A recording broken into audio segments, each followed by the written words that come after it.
नमस्कार, न्यूज 18 राजस्थान पर आप सभी का स्वागत है। मैं हूं आपके साथ हेमंत कुमार और आप देख रहे हैं म्हारो राजस्थान। चलिए खबरें शुरुआत इस वक्त की सबसे बड़ी खबर के साथ। मूसेवाला हत्याकांड का चूरू कनेक्शन सामने आया है। गिरफ्तार आरोपी अंकित की चूरू पुलिस को भी तलाश थी। बहरहाल जानकारी के मुताबिक दिल्ली पुलिस ने अंकित और सचिन चौधरी को गिरफ्तार किया है। अंकित की चूरू पुलिस को तलाश थी। 2 लोगों की हत्या के आरोप में अंकित की तलाश पुलिस को थी।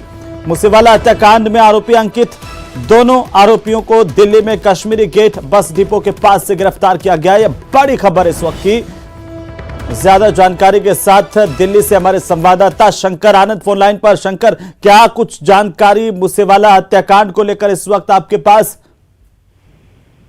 पंजाबी सिंगर सिद्धू मूसेवाला हत्याकांड मामले में ये तीसरे शूटर्स की गिरफ्तारी है। अभी तक 3 शूटर को दिल्ली पुलिस की स्पेशल सेल के द्वारा गिरफ्तार किया गया है और इस जो शूटर है इसका नाम अंकित है। हालांकि ये मूल रूप से हरियाणा का रहने वाला है, हरियाणा के सोनीपत का रहने वाला है, लेकिन इसके खिलाफ राजस्थान की पुलिस जो है वो भी तफ्तीश कर रही थी, उसको बकायदा तलाश रही थी। और राजस्थान स्थित जो कोटा की पुलिस है वो 2 हत्याओं के मामले में इसको तलाश रही थी। और जिस तरह से कोटा के अंदर में 2 लोगों की काफी दर्दनाक तरीके से उस हत्याकांड को अंजाम देने के बाद ये फरार हो गया था, लेकिन अब जिस तरह से इस मामले में उसकी गिरफ्तारी हुई है, अब राजस्थान पुलिस को भी स्पेशल सेल के द्वारा इस विशेष तौर पर इस मामले की जानकारी दी गई है। उसे बताया गया है कि अंकित नाम के आरोपी को गिरफ्तार किया गया है। चूरू पुलिस का भी वांछित था? निश्चित तौर पे ये चूरू पुलिस के द्वारा ये वांटेड घोषित किया गया था। इसको तलाश किया जा रहा था राजस्थान पुलिस के द्वारा और 2 हत्याओं का ये आरोपी है वहां पर, जिसको बकायदा इसको तलाशा जा रहा था। तो अब दिल्ली पुलिस के द्वारा भी औपचारिक तौर पर इस मामले की जानकारी राजस्थान पुलिस को दी गई है और निश्चित तौर पे अब जल्द ही राजस्थान पुलिस भी आएगी और उसके बाद इस मामले पे आगे पूछताछ करेगी और बकायदा इस मामले की जानकारी लेने के लिए आएगी। लेकिन अगर बात करें अभी जिस तरह से एक बेहद चर्चित जो सिद्धू मूसेवाला हत्या मामले में इसकी गिरफ्तारी हुई है अंकित और इसके साथ साथ बिल्कुल शंकर, चलिए बहुत शुक्रिया तमाम जानकारी के लिए। सिद्धू मूसेवाला हत्याकांड को लेकर 2 और अहम गिरफ्तारी हुई है। दिल्ली से गिरफ्तारी की गई है जिसमें कनेक्शन चूरू से भी सामने आ रहा। शूटर अंकित की चूरू पुलिस को भी तलाश थी। चलिए आगे बढ़ेंगे। अलवर के भिवाड़ी में बदमाशों ने दिन दहाड़े बैंक में डकैती डालकर लाखों रुपए की लूट की वारदात को अंजाम दिया और उसके बाद फरार हो गए। बताया जा रहा है कि यहां के एक्सिस बैंक में करीब आधा दर्जन बदमाशों ने हथियारों की नोक पर कर्मचारियों को बंधक बनाया। 70 लाख रुपए से ज्यादा की नकदी और गोल्ड की डकैती की वारदात को बैंक में अंजाम दिया और इसके बाद मौके से फरार हो गए। ये घटना आज सुबह करीब 9:30 बजे की बताई जा रही है और इस पूरे मामले को लेकर जैसे ही सूचना मिली, भिवाड़ी पुलिस के आला अधिकारी मौके पर पहुंचे, जांच शुरू कर दी गई है पूरे मामले की। और वहीं लूट की घटना के बाद पुलिस प्रशासन की ओर से पूरे जिले में नाकाबंदी की गई है। आसपास के जिलों की पुलिस को भी अलर्ट भेजा गया है। सभी वाहनों को चेक किया जा रहा है। बहरहाल अभी तक पुलिस के हाथ इस बड़ी लूट की वारदात के बाद से खाली है। 70 लाख से ज्यादा की लूट की वारदात सामने आई है। चौक भिवाड़ी के अंदर एक्सिस बैंक है जहां एक डकैती की वारदात हुई है। संभवतः 5-6 आदमियों ने गन पॉइंट के ऊपर लूट की है। बैंक मैनेजर साहब से पूछताछ कर रहे हैं कितना अमाउंट वगैरह गया, इसके बारे में बैंक मैनेजर हमारे को देंगे। गन पॉइंट पे संभवतः मोटरसाइकिल पे लुटेरे डकैती करने वाले आए थे जिनकी हम सरगर्मियों से तलाश। 9:30 बजे के आसपास जब बैंक खुलता है तो उस समय करीबन 5 जने थे, 3 मोटरसाइकिलें इन पे आए थे और आकर के उन्होंने हथियार दिखाए मैनेजर साहब वगैरह को और सारे स्टाफ को लॉकर रूम में, एक बगल वाले रूम में बंद कर दिया। और यहाँ से जो सामान था, करेंसी नोट्स थे और इनके जो लॉकर्स के अंदर जो सामान होता है उसका पूरा एक एल्युमिनियम का बक्सा था, वो डाल करके अपने बैग में डाल करके मोटरसाइकिल पे ले गए। हमारी टीम पीछा कर रही है उनका और हमें उनका रास्ते का भी पता पड़ गया। मुझे पूरा विश्वास है कि हम जल्दी से। करीब कितना कैश होगा लगभग? मैं मानता हूँ कि 70 लाख से ऊपर होगा, 1 करोड़ तक भी जा सकता है। और जो एल्युमिनियम बॉक्स था उसके अंदर भी इनके जो लॉकर रूम का सामान वगैरह होता है, तो ये मतलब करोड़ से ऊपर की है। और इसी खबर पर ज्यादा जानकारी के साथ अलवर से हमारे संवाददाता राजेंद्र शर्मा फोन लाइन पर जुड़ चुके हैं। राजेंद्र, एक बड़ी लूट की वारदात को अंजाम दिया गया, किस तरीके से पूरी वारदात हुई, अभी क्या अपडेट है आपके पास? जी, ये जो पूरा मामला है अलवर के भिवाड़ी के एक्सिस बैंक का मामला है, जहां पर बदमाश हैं वो 9:30 बजे जैसे ही बैंक खुला उसी दौरान बदमाश ग्राहकों के बीच में आए और बैंक में प्रवेश करने के बाद में बैंक कर्मचारियों को भीतर हथियारों की नोक पर बंधक बना लिया और करीब 17 से 20 मिनट के बीच में पूरे स्ट्रांग रूम को है उसको खुलवा करके उसमें जो कैश रखा हुआ था वो कैश और जो गोल्ड लोन का जो गोल्ड का जो बॉक्स था उसको उठा करके बदमाश वो बाइक से फरार हो गए। बदमाश इस पूरी घटना के दौरान जो कर्मचारी हैं और जो ग्राहक हैं उनको बंधक बना लिया और हथियारों की नोक पर लूटने के बाद में पूरी घटना को करीब 17 मिनट से 20 मिनट के बीच में जो अंजाम देकर के फरार हुए हैं। इस पूरे घटनाक्रम का जो सीसीटीवी फुटेज है वो बैंक में जो कैद हो गया है और पुलिस उस पूरे सीसीटीवी फुटेज की जांच कर रही है। उसके बाद 4 पुलिस की टीम मौके पर रवाना की गई है। पुलिस को हरियाणा की तरफ जाते हुए जो बदमाश हैं वो दिखाई दिए हैं। वहां से पुलिस ने सीसीटीवी फुटेज खंगाले हैं। 3 बाइक पर ये बदमाश सवार होकर के आए हैं और भिवाड़ी पुलिस अधीक्षक शांतनु कुमार का कहना है कि ये जो टीम है वो पूर्व में यहाँ पर आई थी और इसके बाद पुलिस की जो टीम है वो अलर्ट थी। सभी बैंकों पे पुलिस की जो सुबह जैसे ही बैंक खुलती है पुलिस का जो जाब्ता है वो वहां जाता था, लेकिन यहाँ जैसे ही पुलिस का जाब्ता है उससे पहले ही ये वारदात पूरी हो चुकी थी। उसके बाद जब बैंक के बदमाश फरार होने के बाद में बैंक कर्मियों ने सूचना दी, उसके बाद पुलिस मौके पर पहुंची, लेकिन इस दौरान करीब 70 लाख से अधिक की नकदी और लाखों रुपए का गोल्ड है वो लूटकर बदमाश फरार हो गए हैं। अभी भी ये संख्या है राशि का और कितने का गोल्ड और चांदी सिल्वर जो है वो लूटी है वो अभी कुछ देर बाद बात है। राजेंद्र, किस तरह से दिन दहाड़े करीब 9:30 बजे बदमाश आते हैं और उसके बाद लूट की इतनी बड़ी वारदात को अंजाम देकर के फरार हो जाते हैं, पुलिस को भनक तक नहीं लग पाती। क्या बैंक का सिक्योरिटी अलर्ट सिस्टम भी काम नहीं कर रहा था? जी, बैंक का सिक्योरिटी सिस्टम है वो पूरी तरीके से इस पूरे मामले में फेलियर साबित हुआ है। न तो किसी तरीके का विरोध की स्थिति हुई थी, ना ही गार्ड जो यहाँ है उनके द्वारा कोई विरोध किया गया, ना ही ग्राहक जो लोग थे वो सभी लोग जैसे ही उन्होंने हथियार निकाले, हथियार निकालने के बाद में सभी को एक साथ बंधक बना लिया गया और बंधक बनाने के बाद में इस घटना को अंजाम दिया। तो कहीं न कहीं ये कहा जा सकता है कि बैंक, इतनी बड़ी बैंक में गार्ड और जो अन्य सुरक्षा कर्मी थे उनकी कहीं न कहीं किसी भी रूप में उनका प्रतिशोध नहीं किया गया। हथियारबंद जवान गार्ड में होने चाहिए, उन्होंने क्यों प्रतिशोध नहीं किया? ये जी बिल्कुल राजेंद्र, चलिए बहुत शुक्रिया तमाम जानकारी के लिए, हमारे साथ जुड़ने के लिए। और ये बड़ी वारदात को अंजाम दिया गया अलवर के भिवाड़ी इलाके की बैंक में। बदमाशों ने, हथियारबंद बदमाशों ने बैंक पर धावा बोला, यहां पर सरेआम लूट को अंजाम दिया और उसके बाद फरार हो गए। चलिए आगे बढ़ेंगे। जैसलमेर में सफाई व्यवस्था को लेकर के आक्रोश नजर आ रहा है। नगर परिषद की उदासीनता को लेकर लोगों का गुस्सा आज फूट पड़ा। शहर के वार्ड संख्या 24 के लोग नगर परिषद कार्यालय पहुंच गए और यहां पर अधिशासी अभियंता का घेराव किया। समाधान नहीं होने पर जिला कलेक्ट्रेट पर धरने की चेतावनी स्थानीय लोगों ने दी है। स्थानीय लोगों का आरोप है कि यहां नगर परिषद उदासीन है, सफाई व्यवस्था को लेकर के कोई काम नहीं हो पा रहा, लोगों की सुनवाई नहीं हो पा रही, जगह जगह कचरे और गंदगी के ढेर लगे हुए हैं जिससे आम लोगों के लिए परेशानी और बारिश के इस मौसम में लोगों के लिए बीमारियां फैलाने का भी ये कचरा कारण बन रहा है। ऐसे में अधिशासी अभियंता का घेराव करने के लिए लोग पहुंचे। लोगों ने अल्टीमेटम दिया कि या तो नगर परिषद जो है लोगों की समस्या का समाधान कर दे, कचरा जो है उसका निस्तारण ठीक तरीके से हो जाए, या फिर जो यहाँ की जनता है वो आंदोलन के लिए मजबूर होंगे। और इसके बाद लोगों ने कहा कि अगर उनकी मांगें नहीं मानी गई, अगर इस पर ध्यान नहीं दिया गया तो कलेक्ट्रेट के सामने वे धरना देंगे।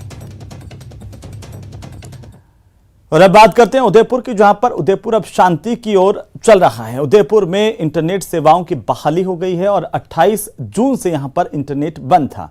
आज कर्फ्यू में 12 घंटे की ढील पुलिस की ओर से दी गई है। सुबह 8 बजे से लेकर के रात को 8 बजे तक ये छूट है, ढील है। लोग बाहर निकल रहे हैं और बड़ी तादाद में बाजारों में भी रौनक है। अपने अपने काम लोग कर रहे हैं, लोग रोजगार पर भी जा रहे हैं। 5 दिन बाद कर्फ्यू में ये 12 घंटे की ढील है। इससे पहले कल 10 घंटे की ढील थी, उससे पहले 4 घंटे की ढील दी गई थी। सब कुछ शांतिप्रिय स्थिति में है और उदयपुर में अब हालात पूरी तरह से सामान्य नजर आ रहे हैं। एक बार फिर से पर्यटन स्थलों पर रौनक है, बाजारों में रौनक है और लोग अपने जरूरी काम के लिए बाहर निकल रहे हैं। मौसम भी काफी अच्छा है और बारिश के मौसम होने के चलते सुहाना मौसम जो है वो उदयपुर में बना हुआ है।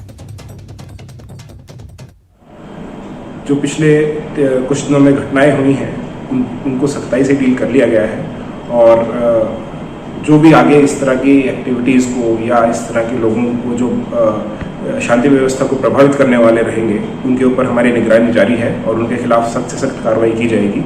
उदयपुर शहर बहुत शांतिप्रिय शहर है और एक इंटरनेशनल सिटी के रूप में विख्यात है और यहाँ के लोगों ने आपस में मिलकर इस इमेज को बनाया है।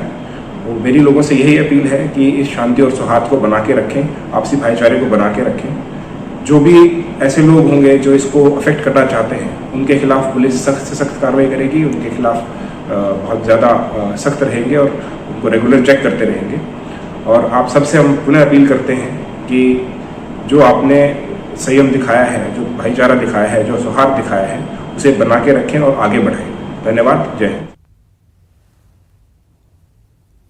उदयपुर में अब हालात सामान्य हो चुके हैं। हालांकि पुलिस ने लोगों से अपील की है कि शांति, सद्भावना और भाईचारा लोग बना करके रखें।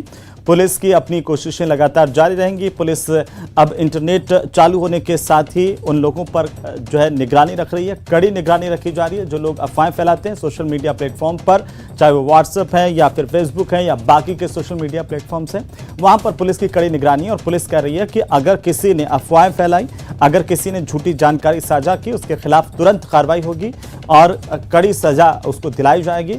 लोगों से यह अपील की गई है कि अफवाहों पर ध्यान नहीं दें। शांति की ओर उदयपुर पूरी तरह से लौटता हुआ दिखाई दे रहा है और अब 5 दिनों के बाद हालात अब सामान्य हैं पूरी तरह से। 12 घंटे की आज कर्फ्यू में ढील है और इस दौरान बाजारों से लगा करके तमाम जगहों पर, पर्यटन स्थलों तक पर भी रौनक देखने को मिली है।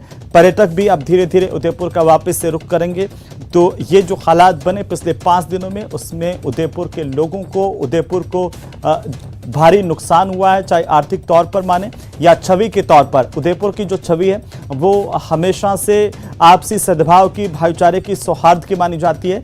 अमूमन शांत सिटीज में उदयपुर गिना जाता है। वैसे ही झीलों की नगरी है, मौसम भी यहाँ पर अनुकूल रहता है और इसी लिहाज से पर्यटक बड़ी तादाद में दुनिया भर से यहाँ पर पहुँचते हैं। ऐसे में इस घटना ने एक बार जो जरूर झटका दिया, लेकिन उदयपुर के लोग अब इस बात को समझ रहे हैं और शांतिप्रिय तरीके से आगे बढ़ रहे हैं। ज्यादा जानकारी के साथ हमारे संवाददाता हमारे साथ फोन लाइन पर कपिल जुड़ चुके हैं। कपिल, क्या अपडेट है आज की? देखिए, इंटरनेट बहाल हो चुका है और जो लगातार जो परेशानियां उदयपुर झेल रहा था उससे धीरे धीरे निजात मिलने लगी है। इंटरनेट बहाल होने के आदेश हो चुके हैं। साथ ही आज माना जा रहा है कि कर्फ्यू में और ज्यादा ढील मिल सकती है। जो बंदिशें उदयपुर वासियों पर पिछले 6 दिनों से लगातार चल रही है उसमें राहत देने का जो कार्य है वो लगातार जारी है। और जिस तरह से आप देखिए कि शांति की राह पर उदयपुर लौट रहा है, उसमें उदयपुर वासी भी अपना पूरा सहयोग कर रहे हैं। जिस तरह से कर्फ्यू में ढील देने की कोशिश पहले दिन 4 घंटे की गई, फिर 10 घंटे की गई और आज 12 घंटे की गई। इन 3 दिनों में किसी तरह की अप्रिय घटना सामने नहीं आई है। ऐसे में एक बार फिर जब आज कर्फ्यू में ढील दी गई है तो जिला प्रशासन और पुलिस द्वारा ये अपील भी जारी की गई है कि अफवाहों को फैलाने से बचें, क्योंकि पुलिस की जो साइबर सेल है वो लगातार मॉनिटरिंग कर रही है और जो भी व्यक्ति अफवाहें फैलाएगा, गलत तरह के वीडियो प्रसारित करेगा, उनके खिलाफ सख्त कार्रवाई की जाएगी। यही नहीं, शहर में शांति व्यवस्था बनी रहे उसके लिए आज शाम को 5 बजे उदयपुर एसपी विकास शर्मा के नेतृत्व में पूरे शहर में एक रूट मार्च निकाला जाएगा। सेंसिटिव इलाकों में होता हुआ ये रूट मार्च गुजरेगा और ये मैसेज देने की कोशिश की जाएगी कि जो पुलिस है वो पूरी मुस्तैदी के साथ में डटी हुई है। सभी लोग पूरे जो है बिना किसी भय के, खौफ के अपने घरों से बाहर निकल सकते हैं और अपने जो काम है फिर से शुरू कर सकते हैं। बिल्कुल कपिल, चलिए बहुत शुक्रिया तमाम जानकारी के लिए, हमारे साथ जुड़ने के लिए। 28 जून से इंटरनेट पर पाबंदी लगी हुई थी, आज ये पाबंदी हटा दी गई है और अब सुचारू तरीके से इंटरनेट यहाँ पर चल गया है। 5 दिन बाद कर्फ्यू में 12 घंटे की ढील दी गई है। सुबह से ही चहल पहल उदयपुर में आज देखने को मिल रही है। 28 जून से इंटरनेट पर पाबंदी थी, ये पाबंदी आज पुलिस प्रशासन की ओर से हटा दी गई। साथ ही लोगों से अपील की गई है कि लोग शांति बनाए रखें, आपसी सद्भाव के साथ काम करें और जो कोई भी अफवाहें फैला रहा है आपके आसपास उसकी सूचना पुलिस को दें। पुलिस भी लगातार निगरानी कर रही है, ऐसे लोगों के खिलाफ कड़ी कार्रवाई की जाएगी। तो वहीं उदयपुर में केंद्रीय मंत्री गजेंद्र सिंह शेखावत आज पहुंचे। कन्हैया के परिजनों से उन्होंने मुलाकात की और गजेंद्र सिंह शेखावत ने शोक संतृप्त परिवार को सांत्वना दी अपनी ओर से। इस दौरान उन्होंने मीडिया से बात भी की, राज्य सरकार पर निशाना भी साधा। संदीप जी के साथ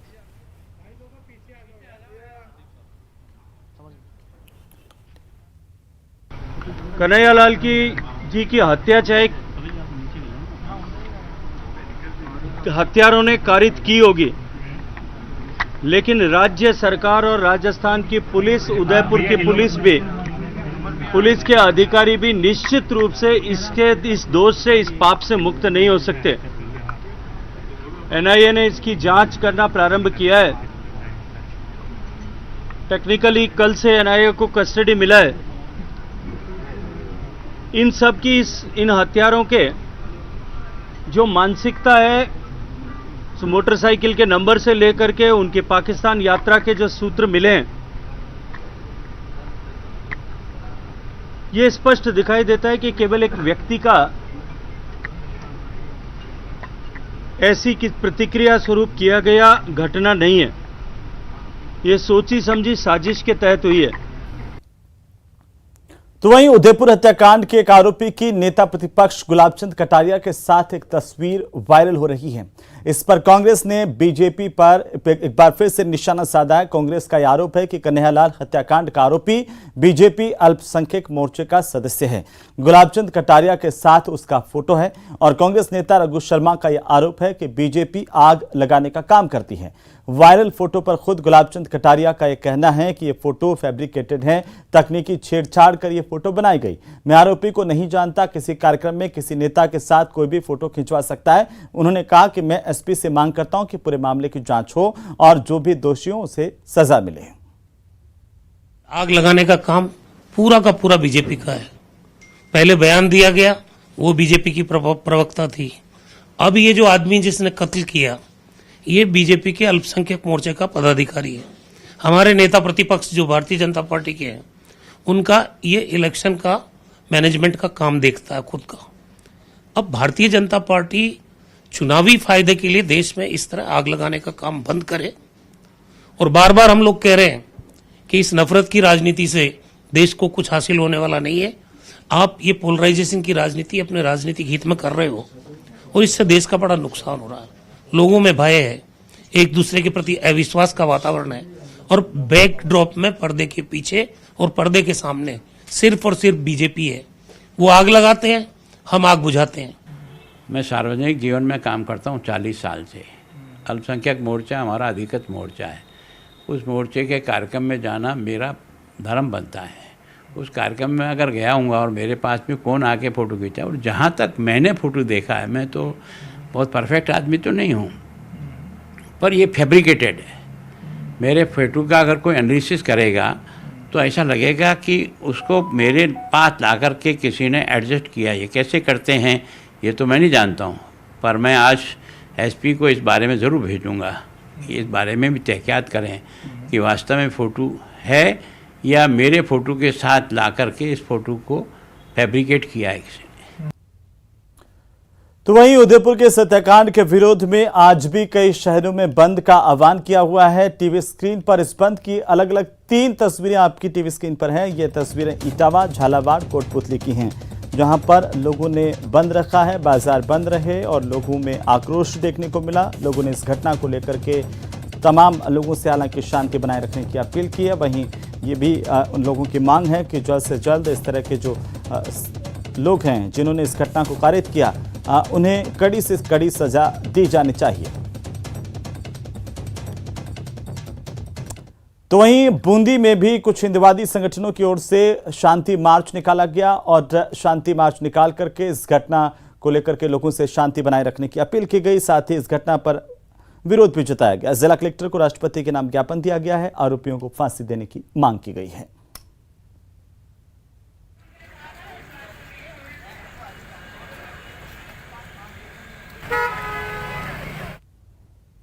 वहीं उदयपुर हत्याकांड मामले को लेकर के झालावाड़ में भी बंद का असर देखने को मिला।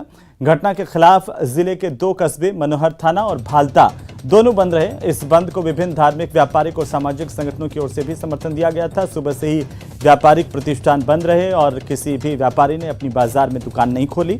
कोई भी अप्रिय घटना ना हो, इसके लिए पुलिस प्रशासन भी पूरी तरह से अलर्ट मोड पर दिखाई दे रहा है, मुस्तैद है। सभी बाजारों में चप्पे चप्पे पर पुलिस बल की तैनाती है। जिले के सभी पुलिस अधिकारी लगातार गश्त कर रहे हैं। लोगों से शांति बनाए रखने की अपील की गई है, कानून को मानने की अपील की गई है।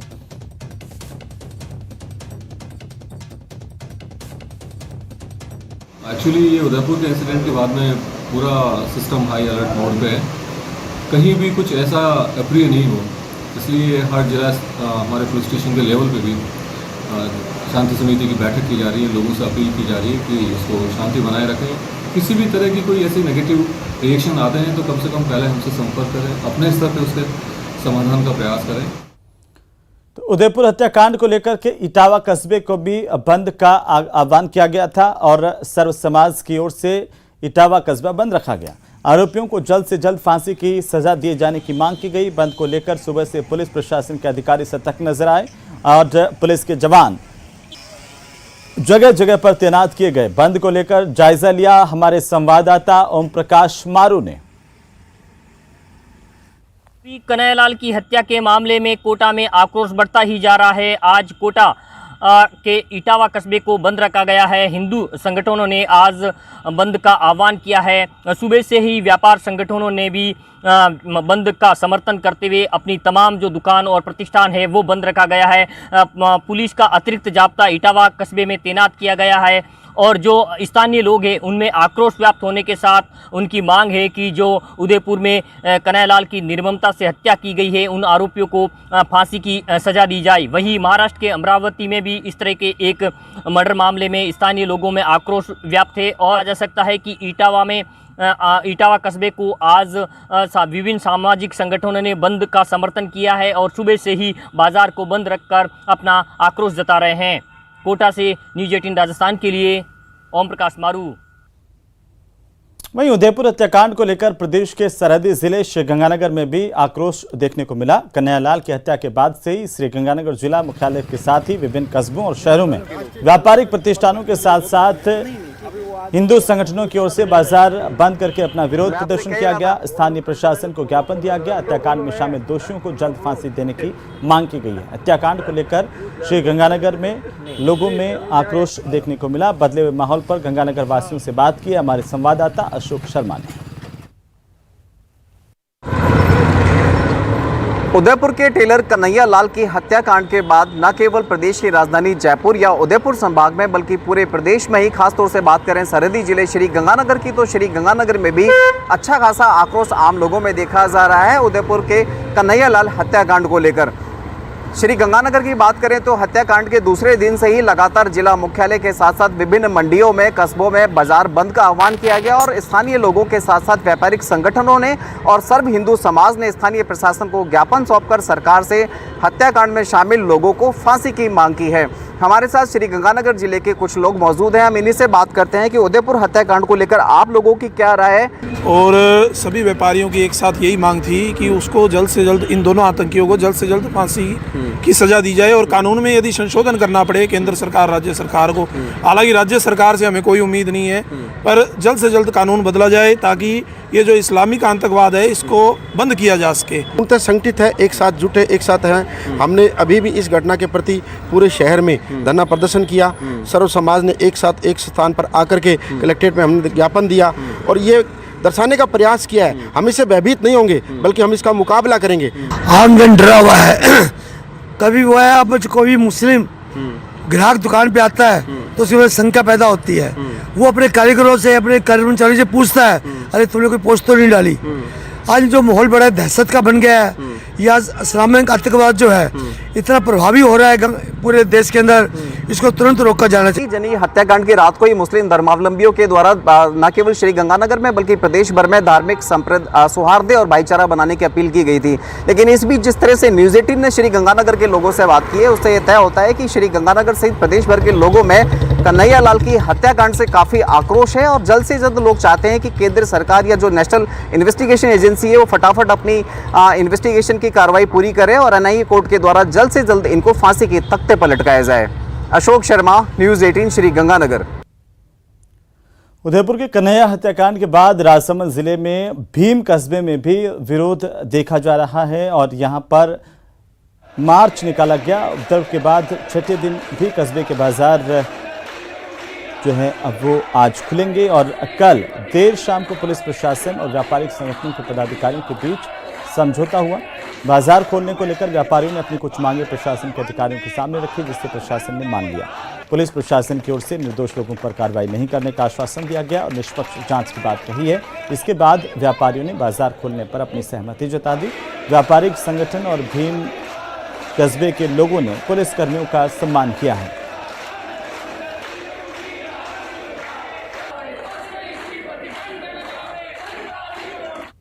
दिनों से बंद था। उदयपुर में जो हत्या हुई, निर्मम हत्या हुई, उसके विरोध में इन्होंने बंद रखा था और आज सभी व्यापारीगण, उनके अध्यक्ष यहाँ के गोपाल सिंह जी, विकेश साहब, विकेश मेहता जी वकील साहब और गणमान्य व्यक्तिगण, उन्होंने सभी सौहार्दपूर्ण वातावरण के अंदर वार्ता हुई। ग्रामवासी और व्यापार संघ के बीच में कई तरह की कुछ गलतफहमियां हो गई थी, जिसको हम हमारे उच्च अधिकारियों में हमारे श्रीमान एसडीएम साहब और मैंने और हमारे स्टाफ ने उनसे लगातार संपर्क में रहकर उनसे बात की और बात करने पर कई गलतफहमियां दूर हुई और उनकी जो वाजिब मांगे थी उसके बारे हमारे उपखंड मजिस्ट्रेट साहब ने उनके लिए मांगे मानने के लिए कह दिया है और बाकी उनकी जो भी तकलीफ है, परेशानी है, उसके लिए हम प्रशासन और पुलिस दिन रात उनकी मदद के लिए हम तैयार हैं।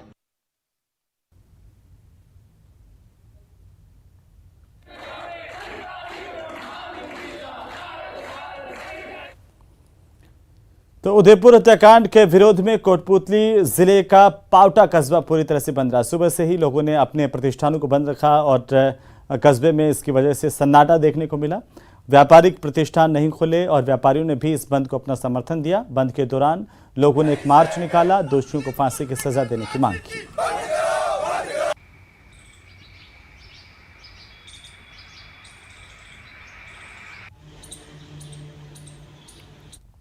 उधर बीकानेर में सिंगल यूज प्लास्टिक पर कार्रवाई हुई है। आपको बता दें कि नगर निगम की ओर से कार्रवाई की गई। गोदाम से बड़ी संख्या में पॉलीथीन जब्त की गई है। पुलिस मौके पर मौजूद। गोदाम में कई क्विंटल पॉलीथीन रखी हुई थी जो कि पूरी तरह से प्रतिबंधित है। रानी बाजार की घटना जिसकी तस्वीरें आपकी टीवी स्क्रीन पर। नगर निगम की ओर से यह बड़ी कार्रवाई है। सिंगल यूज प्लास्टिक के खिलाफ नगर निगम ने अभियान चला करके कार्रवाई शुरू कर दी है। तस्वीरें आपकी टीवी स्क्रीन पर। नगर निगम की ओर से इस कार्रवाई की। यहां पर पुलिस बल की मौजूदगी में यह कार्रवाई हुई है और बड़ी संख्या में यहां पर सिंगल यूज प्लास्टिक के पैकेट जब्त किए गए हैं। गोदाम से बड़ी संख्या में पॉलीथीन जब्त हुई है। बड़ी जानकारी बीकानेर से बड़ी खबर है। बीकानेर नगर निगम ने सिंगल यूज प्लास्टिक के खिलाफ मोर्चा खोल दिया है। ज्यादा जानकारी के साथ हमारे सहयोगी बीकानेर से विक्रम जो अग्रवाल हमारे साथ फोन लाइन पर हैं। विक्रम, किस तरीके से कार्रवाई की गई है और अभी क्या अपडेट है आपके पास?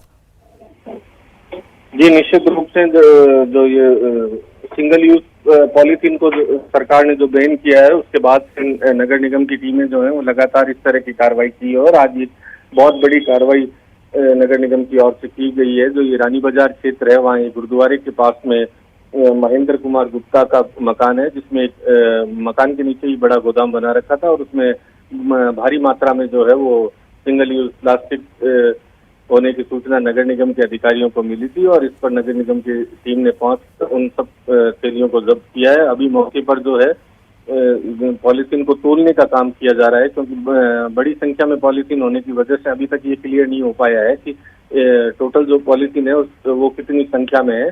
और कार्रवाई के दौरान कुछ मकान मालिक द्वारा विरोध करने पर जो है वो कोटगेट थाना पुलिस को भी बुलाया गया है। तो कोटगेट थाना अधिकारी मनोज मात्रा और नगर निगम की तरफ से उपायुक्त अलका बोडक मौके पर मौजूद है और लगातार जो है बिल्कुल विक्रम, चलिए बहुत शुक्रिया तमाम जानकारी के लिए। नगर निगम की यह कार्रवाई तस्वीरें आपकी टीवी स्क्रीन पर।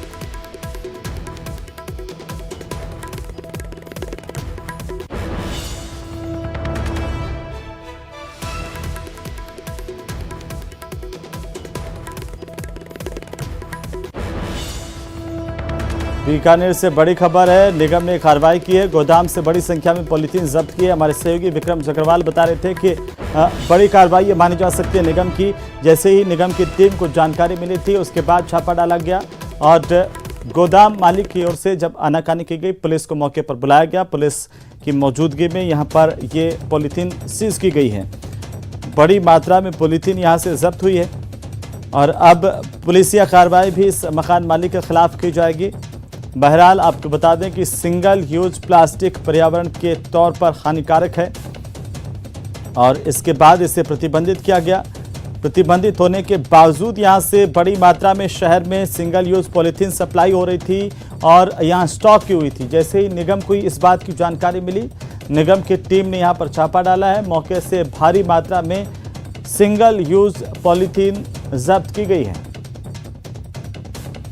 आपको बता दें कि सिंगल यूज प्लास्टिक के इस्तेमाल पर सजा का प्रावधान है। इसके बेचने, बनाने, जमा करने पर कानूनी कार्रवाई होगी। राज्य सरकार की ओर से इसे लेकर के कानून बनाया गया है। 7 साल तक की कैद इसमें हो सकती है। 1 लाख रुपए तक का जुर्माना देना पड़ सकता है। चलिए आगे बढ़ेंगे और इसी बीच आरसीए से बड़ी जानकारी है। आरसीए ने एक्शन लिया है। हंगामा हुआ आरसीए की बैठक के बाद और इसके बाद राजस्थान क्रिकेट एसोसिएशन ने बड़ा एक्शन लिया है। 3 जिला संघों के खिलाफ ये एक्शन लिया गया है, जिसमें 3 जिला संघों की संबद्धता आरसीए से हटा दी गई है। नागौर, गंगानगर और अलवर की संबद्धता हटा दी गई है। इन जिला संघों की संबद्धता आरसीए में अब आगे नहीं रहेगी और इससे पहले नागौर जिला क्रिकेट एसोसिएशन के सचिव नांदू की ओर से आरसीए पर गंभीर आरोप लगाए गए और साथ ही साथ श्रीगंगानगर और नागौर जिला क्रिकेट सचिव बैठक छोड़कर के बाहर आ गए, हंगामा किया। इसके बाद आरसीए का यह एक्शन सामने आया है। खुशी है कि हमने आज सबमिशन जो मनी है उसको भी आज बढ़ा दिया है हर डिस्ट्रिक्ट के लिए, और जो पहले सबमिशन मनी मिलता था अब हमने उसको ईयरली 5 लाख की घोषणा करी है आज के इस एजीएम में कि तमाम डिस्ट्रिक्ट्स को जो सबमिशन मनी रहेगा वो लंबे समय से मांग चली आ रही थी और 10 साल से। और साथ ही आप लोगों को ध्यान होगा कि जो पिछली बार भी हमने बात करी थी पुराने प्लेयर्स के पेंशन के लिए, उस पर भी हमने एक कार्यक्रम रख के हम उसकी विधिवत तौर पे इसकी शुरुआत कर देंगे, ये भी हमने तय किया है। और बाकी जो तमाम जो विभिन्न सुझाव आए हैं, कुछ डिस्ट्रिक्ट्स में सीएसआर के माध्यम से जिला संघों ने मांग करी है कि कुछ सीएसआर के माध्यम से हम लोगों को सपोर्ट मिल सकता है। तो खबरें अभी और भी हैं, लेकिन फिलहाल वक्त एक छोटे से ब्रेक का। आप बने रहिए हमारे साथ, जल्द लौटेंगे।